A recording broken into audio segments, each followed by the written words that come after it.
Bienvenue à tous pour cette série d'exposés consacrée à l'histoire fascinante de Rome. Un petit rappel à nos chers auditeurs pour vous dire que vous trouverez les conférences en live sur le Discord de Tempus Fugit. Également, pensez à aimer la vidéo si elle vous a plu, à laisser un commentaire en cas de question, ou à vous abonner à la chaîne et activer la cloche pour ne louper aucun futur contenu, dont notamment cette série sur l'histoire romaine en plusieurs épisodes. Alors un petit point bibliographique tout d'abord, pour vous montrer mes sources et mes outils de travail pour réaliser cette conférence, cette série de conférences. Vous trouverez l'ouvrage de Jean-Pierre Martin, Alain Chevaux et Mireille Sébeyac-Gervasoni, paru aux collections U, d'Armand Collin, Histoire romaine, et également l'ouvrage de Marcel Leglé, Yann Le Bohec et Jean-Louis Voisin, Histoire romaine, paru aux Presses universitaires de France. Alors les Presses universitaires de France, surtout cette collection spéciale quadrige qui s'appelle, et ce qui se fait de mieux en fait pour les manuels universitaires, les Presses universitaires de France sont en fait l'édition reine pour tout ce qui est manuel universitaire. Alors ce premier épisode est entièrement consacré à la fondation de Rome, un événement crucial dans toute l'histoire européenne, voire mondiale, un récit entre tradition, mythe et réalité archéologique. Alors quelles sont les origines de cette civilisation fondatrice de notre culture occidentale? Puisque, je vous le rappelle, si vous devez encore douter de l'impact qu'a eu Rome pour le développement de nos sociétés modernes, on trouvait de cela, il y a un siècle, des Kaisers en Allemagne, des Tsars en Russie et en Bulgarie, et ces deux titres étant les lointains descendants du titre impérial romain. Tous les empereurs étaient des Césars, en référence bien sûr à l'incontournable Jules César. Faut-il rappeler aussi qu'il y eut 3 consuls en France à l'époque du consulat, à l'instar des 2 consuls de la République romaine. Aussi, tout le siècle des Lumières, et des révolutions, que ce soit en Amérique ou en France, est imprégné de culture gréco-romaine, et les principaux philosophes, théoriciens de l'État et autres économistes de ce siècle, connaissaient leur histoire romaine sur le bout des doigts. C'est ainsi qu'est fondée en 1783, à titre d'exemple, la Société des Cincinnati par un certain George Washington. C'est la plus ancienne société patriotique américaine, et son nom fait évidemment référence à Cincinnatus, un dictateur romain semi-légendaire du 5e siècle. Enfin, une immense partie de la littérature occidentale est fondée sur l'héritage des auteurs gréco-romains. L'architecture moderne, notamment néoclassique, reprend des éléments gréco-romains, comme le fameux Capitole des États-Unis à Washington. Et ce Capitole porte par ailleurs le nom d'une des 7 collines de Rome, également appelée le Capitole. Mais alors comment Rome a-t-elle pu réaliser son miracle romain, selon une expression reprise par de nombreux historiens? Comment, de simple bourgade du Latium, Rome a-t-elle pu dominer la quasi-totalité du monde connu à son époque? C'est donc cette problématique à laquelle nous répondrons dans cette série de vidéos. Je vous propose dans ce premier épisode d'aborder la question des origines de Rome, en commençant par donner un tableau général des sources. L'histoire mythologique de la fondation de Rome peut aujourd'hui être reconstruite grâce aux sources littéraires que nous transmettent la tradition. 4 grands auteurs nous renseignent à ce sujet. Il s'agit dans l'ordre chronologique de Cicéron, qui est né vers 106 et mort en 43 avant Jésus-Christ, de Virgile, qui vécut à la même époque, puisqu'il est né vers les environs de 71 et mort en 19 avant Jésus-Christ, mais aussi de Tite-Live et de Denis d'Halicarnasse, qui sont tous les deux des contemporains d'Auguste, c'est-à-dire qu'ils vécurent entre le 1er siècle avant Jésus-Christ et le 1er siècle après Jésus-Christ. Alors vous constatez premièrement une différence de 6 siècles entre la date supposée de la création de Rome, qui est 753 selon la tradition, et l'époque où écrivent ces auteurs, le 1er siècle avant Jésus-Christ. Bien éloignés des événements, ceux-ci vont embellir les réalités à une époque où Rome connaît un apogée culturel et territorial, lors de la fin de la République romaine. Les sources de ces auteurs sont en fait très pauvres. La faute au sac de Rome par les Gaulois en 390, qui détruisirent une grande partie de la ville. La plus ancienne source littéraire concernant l'histoire de Rome est celle de Fabius Pictor, qui, à l'époque d'Hannibal, donc au IIIe siècle, seulement, rédige ses annales, dont quelques fragments nous permettent aujourd'hui de connaître le nom et les dates de règne légendaires sans nul doute des rois de Rome. Au-delà de Fabius Pictor, les historiens dépendent des sources archéologiques qui permettent de confronter la tradition aux faits. Donc de ce côté, les historiens possèdent de nombreuses données pour la période préhistorique, dont des vestiges d'outillage, de tombes, d'habitats construits au bord de l'eau, qui datent du néolithique. Avec l'âge de bronze, apparaissent des vestiges de villages, de pêcheurs et quelques grottes dans les Apennins, la chaîne de montagnes au centre de l'Italie, qui barre l'Italie. Avec l'apparition de l'alphabet consonantique au 7e siècle dans le Latium débutent nos sources épigraphiques. La plus ancienne inscription connue est celle de la fibule dite de Préneste, datant du 7e siècle. Son authenticité a longtemps été doutée, mais une analyse microscopique a permis de démontrer l'ancienneté de l'objet en 2011. Et l'inscription effectuée de droite à gauche nous montre un alphabet celto-étrusque, dérivant du grec, mais qui, lorsqu'on le lit, donne une sorte de latin très archaïque. Vous pouvez voir la reconstitution de cette inscription juste en bas de l'objet, sur la diapo. On a pu trouver aussi une stèle à l'emplacement du forum, qui est le lapis niger, datant du 6e ou du 5e siècle avant Jésus-Christ. Elle présente une inscription avec un alphabet grec archaïque, écrit en boustrophédon. Le boustrophédon, c'est une écriture dont le sens de lecture alterne d'une ligne à l'autre. Et cette écriture, qu'on lit sur cette stèle, donne une sorte de proto-latin à la lecture.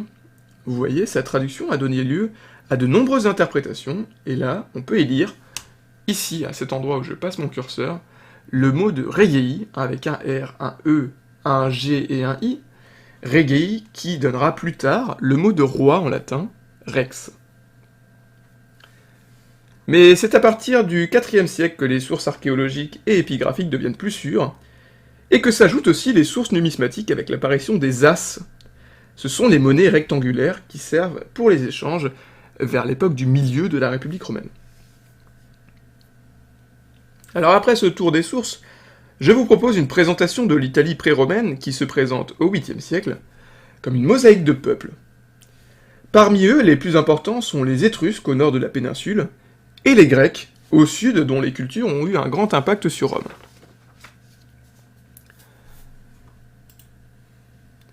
Au 2e millénaire débutent en Italie des phénomènes de mouvement et de restructuration des populations liées aux migrations indo-européennes de la steppe pontique vers le centre de l'Europe.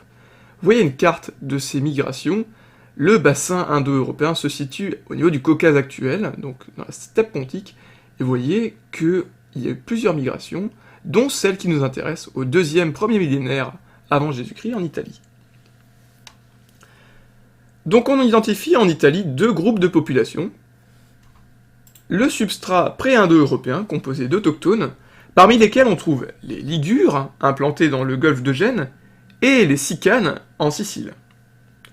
Et de la même manière, on trouvait en Grèce les Pélages, avant les migrations indo-européennes, des Achéens et des Ioniens. Ce sont les peuples indo-européens qui ont déferlé sur la Grèce vers le 2e millénaire avant Jésus-Christ. Ce substrat pré-indo-européen n'est bien sûr pas homogène, surtout en ce qui concerne la langue. Ce sont les auteurs antiques, qui, comme Hérodote, dans le cas des Pélages, ou Virgile, dans le cas des Ligures et des Sicanes, ils ont souvent attribué à ces peuples une espèce de pseudo-unité qui est dans les faits indémontrable et même invraisemblable. Après l'implantation des Indo-Européens, on trouve en Italie une foule de peuples transalpins qui ont supplanté parfois les autochtones. Voici la carte des peuples en Italie vers le 8e siècle avant Jésus-Christ. On trouve les Vénètes, dans la région de l'actuelle Venise, les Ombriens, en Italie centrale, dont les Péniciens bordent la région de l'actuelle Ancône. On y trouve aussi les Sabins et les Samnites, qui font partie des populations sabéliennes, auxquelles se rajoutent aussi les Mars, les Volsques, les Osques et les Campaniens. Viennent ensuite les Apuliens, les Iapiges et les Messapiens, qui sont les peuples les plus connus au sud-est de l'Italie. Et au sud-ouest de la botte, on trouve les Lucaniens et les Brutiens. Mais il nous reste à aborder 4 peuples qui ont une importance capitale dans l'histoire de Rome, et au milieu de tous les peuples cités, là où vous voyez la loupe, se trouvent les Latins qui occupent la plaine du Latium en Italie centrale. vous voyez une carte sur la droite. Cette plaine est un refuge naturel, puisqu'elle est bordée par les collines de la région albaine au sud, par les Apennins à l'est, par le fleuve Tibre au nord, mais aussi par la mer Méditerranée, qui est une véritable barrière naturelle, à l'ouest.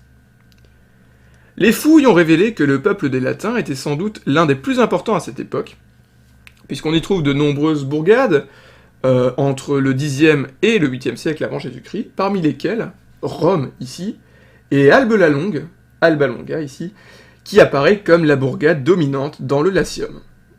Et tous ces peuples, toutes ces petites cités, avaient en commun de parler une langue, le latin.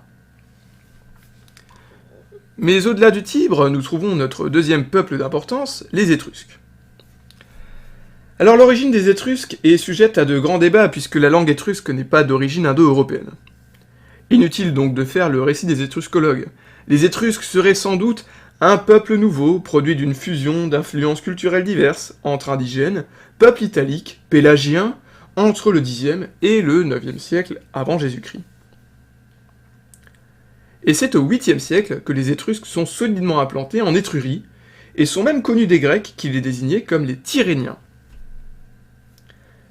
Ce peuple est au 8e siècle en pleine expansion, puisqu'ils ont déjà établi des colonies en Campanie, dans la région de Naples actuelle, et à Capoue, précisément, que les Étrusques nommaient Volturnum. Quelques éléments rapides sur la culture étrusque. Il s'agit premièrement d'une civilisation urbaine, au milieu d'une Italie truffée de bourgades et villages. On y trouve des importants centres urbains dotés de murailles, de temples en pierre. Voici une nécropole, dans la ville étrusque de Kisra, mais aussi une muraille en pierre, dont on trouve quelquefois d'autres vestiges dans d'autres villes. Ici, ce sont celles de Vetluna. Encore un pont, que vous pouvez voir, qui est formidablement bien conservé, dans la ville étrusque de Vulci. Et ces villes sont regroupées dans une ligue étrusque, la fameuse dodécapole étrusque. Voilà les 12 villes, avec le petit rond entouré d'un autre petit cercle, qui faisait partie de cette dodécapole. Alors la ligue était dirigée par une sorte de roi, puis par des magistrats. On ne sait pas vraiment où se trouvait le siège de cette ligue, s'il y en a eu un. Mais les rois étrusques étaient entourés de symboles du pouvoir, dont les fameux faisceaux, qui seront repris par Rome, le fameux sceptre surmonté d'un aigle, mais aussi une couronne d'or. Au 5e siècle, les peuples étrusques substituent au roi des magistrats, les Illates, et cette date du 5e siècle n'est pas vraiment innocente, puisque si vous connaissez l'histoire romaine, c'est aussi à la même époque que les Romains passent de la monarchie à la République, comme les Étrusques. Et également, en cas de difficulté, la Ligue étrusque pouvait se soumettre à un dictateur, ce qui n'est pas sans rappeler l'institution romaine de la dictature. La société étrusque était donc une grande oligarchie de patriciens détenant le pouvoir dans les villes, et dominant une plèbe rurale et une classe d'esclaves. Technologiquement, cette société était aussi l'une des plus avancées en Italie avec les Grecs, comme vous pouvez le voir avec la construction de ce pont, qui est un véritable chef-d'œuvre architectural pour l'époque. Quant à leur artisanat, il était inspiré de la maîtrise des Grecs, et cela leur permettait d'exploiter les gisements d'étain, de cuivre et de fer qui abondent en Étrurie. Et grâce à ces fameuses ressources, le commerce est florissant dans toute l'Étrurie. Passons à la religion étrusque, qui est aussi très bien renseignée grâce aux auteurs du 1er siècle avant Jésus-Christ, et surtout grâce à Cicéron. La religion étrusque était très ritualiste et dépendait de ce que les auteurs anciens appelaient la Etrusca Disciplina. Elle était rappelée dans une série de livres dont nous ne connaissons rien, hormis le récit des auteurs anciens. Cette science étrusque littéralement fixait des prescriptions quant à la manière d'opérer les rituels, comme l'interprétation des orages, la manière d'observer les sacrifices, ou encore d'observer les entrailles, etc. Il fallait vraiment respecter des rituels très ordonnés. Le panthéon étrusque, quant à lui, est très inspiré du panthéon grec, avec 12 dieux qui font penser aux 12 dieux olympiens. Une triade de dieux était vénérée dans des temples tripartites. Il s'agit là de Tinia, qui est assimilé à Zeus ou à Jupiter en latin, d'Uni, qui était assimilé à Héra et à Junon, ou encore de Minerva, assimilé à Athéna ou à Minerve. Les 9 autres dieux du Panthéon étaient plutôt des dieux secondaires. C'était vraiment ces 3 dieux-là qui étaient les plus importants pour les Étrusques. Vous voyez aussi l'art étrusque fut aussi très influencé par l'hellénisme, comme vous pouvez le voir avec cette sculpture d'un Apollon étrusque, trouvée dans la cité de Véies, ou encore de la céramique étrusque à figure noire, comme en Grèce, à la même époque. Mais parlons maintenant des cultures étrangères à cette mosaïque de peuple italien. Et en premier lieu, dans un ordre d'importance, nous pouvons commencer par les Phéniciens. Les premières expéditions phéniciennes avaient été effectuées au XIe siècle par les navigateurs de Tyr et de Sidon. Alors pourquoi principalement au XIe siècle ? En fait, les cités phéniciennes ont en fait profité des effondrements des empires hittites et égyptiens causés par les tumultes de la fin de l'âge de bronze.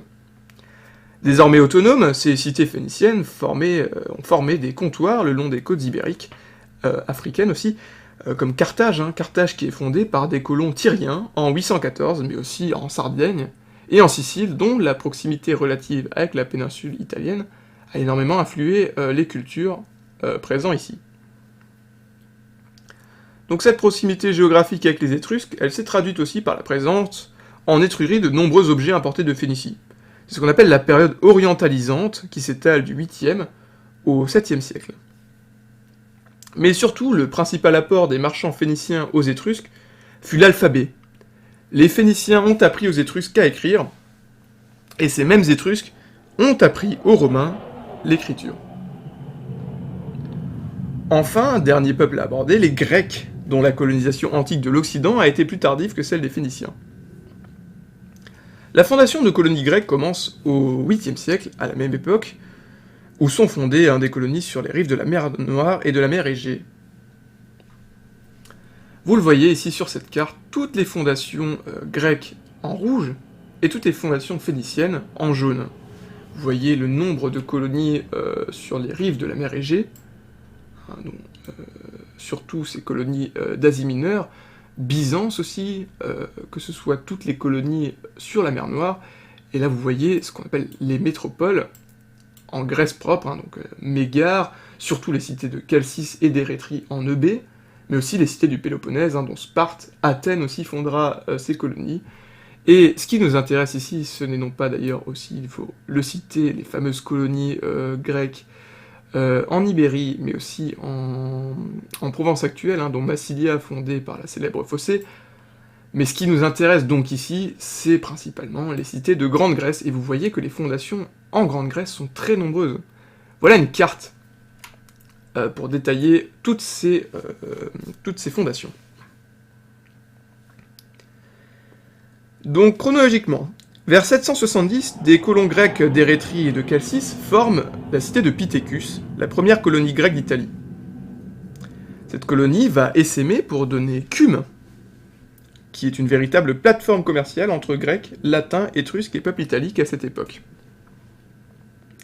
Le phénomène de colonisation se localisera ensuite surtout dans le sud de l'Italie, principalement dans le golfe de Tarente, mais aussi surtout en Sicile. Et le phénomène est tellement important qu'une nouvelle région naît, une région qu'on appelle la Grande Grèce, ou Magna Graecia en latin. C'est en fait une appellation qui est assez récente, qui suit les fondations de colonies, puisqu'elle apparaît au VIe siècle avant Jésus-Christ. Donc attardons-nous sur quelques fondations d'importance. En Sicile et dans le détroit de Messine, vers 750, des pirates chalcidiens venant de Cume forment la cité de Zancle, l'ancienne Messine. Et par la suite, les Ancléens vont fonder Rhégione, de l'autre côté du détroit, en 743.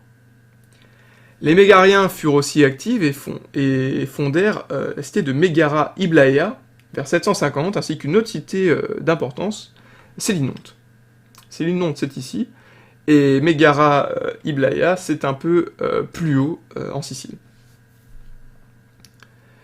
En 733, les Corinthiens vont fonder Syracuse, appelée à un grand avenir, notamment à la fin de la période classique et début de la période hellénistique. Syracuse fera beaucoup parler d'elle. Par ailleurs, des Crétois et des Rhodiens vont fonder la cité de Gela en 689, puis cette cité fonde à son tour Agrigent, ou Agragas, en grec en 582. Donc voilà pour les plus importantes cités de Sicile. Passons maintenant à la péninsule italienne, et on peut citer en premier lieu surtout Sybaris, fondée par les Péloponnésiens vers 750, et cette cité fut célèbre pour sa grande richesse, elle fut la plus puissante de Grande Grèce au VIe siècle, avec sa chora immense, et sa population considérable pour l'époque. Elle était à la tête d'une ligue de cités en Italie du Sud, mais surtout Sybaris reste célèbre pour sa lutte à mort avec sa rivale Crotone. Et Crotone va finir d'ailleurs par raser la puissante cité en 510. Voilà où se situe Crotone, qui est fondée par les Achéens en 710, peut-être par des Lacédémoniens, on ne sait pas trop. Et ces deux cités, de Crotone et Sybaris, vont aussi essaimer à leur tour, et des colons vont former Métaponte au 8e siècle, situé un peu plus haut. Une des fondations les plus célèbres est aussi celle de Tarente, nommée Taras à l'époque. Elle a été fondée en 706 par les Parthénies, qui étaient des fils de vierges, c'est-à-dire des fils de non-mariés. Et Tarente devient une puissante cité qui sera aussi réputée pour son excellente cavalerie légère, qui tirait des javelots à distance, et la fameuse cavalerie tarentine. Donc pour résumer, ces Grecs forment des colonies, et ces colonies vont elles-mêmes essaimer pour donner d'autres colonies. Et parfois même, les colonies de colonies vont aussi fonder d'autres colonies. C'est pour vous dire le nombre de colonies d'importance en Italie du Sud fondées par les Grecs. Alors quid des indigènes? Ceux-ci furent d'abord refoulés par les nouveaux arrivants, puis très vite s'est mise en place une sorte de modus vivendi, qui est fait de coexistence pacifique, de coopération, mais surtout d'acculturation. Alors touchant dans un premier temps les zones côtières, l'hellénisation pénètre l'arrière-pays jusqu'à Rome. On a pu retrouver de la céramique proto-corinthienne sur le Palatin et sur le Forum. En Étrurie également, et là je vous projette l'Olpe Chigi, qui date des environs de 640, et qui a été trouvé en Étrurie, et il représente cet Olpe, une phalange d'hoplites, ainsi que la scène du jugement de Paris. Sur le dos de l'Olpe, on ne le voit pas, le jugement de Paris, c'est cette fameuse scène de l'Iliade où Paris doit juger qui des trois déesses est la plus jolie, et il va bien évidemment choisir Aphrodite. Mais aussi, au VIe siècle, il faut rappeler la figure de Pythagore, un émigré de l'île de Samos qui s'installa à Crotone vers 530. Et il est le premier à s'être décrit lui-même comme un philosophe. Et sa pensée va rayonner dans toute l'Italie, plus qu'ailleurs, la pensée romaine fut aussi largement tributaire du pythagorisme. C'est donc au sein de cette Italie pluriculturelle, dominée par deux civilisations avancées que sont les Étrusques et les Grecs, et c'est là qu'une cité va être appelée à jouer un grand rôle. Cette cité, je vous la donne en mille, c'est Rome. Je vous remercie d'avoir suivi cet épisode. Le prochain traitera de la fondation de Rome. Je vous invite à vous abonner ou à mettre un pouce bleu si la vidéo vous a plu. Merci.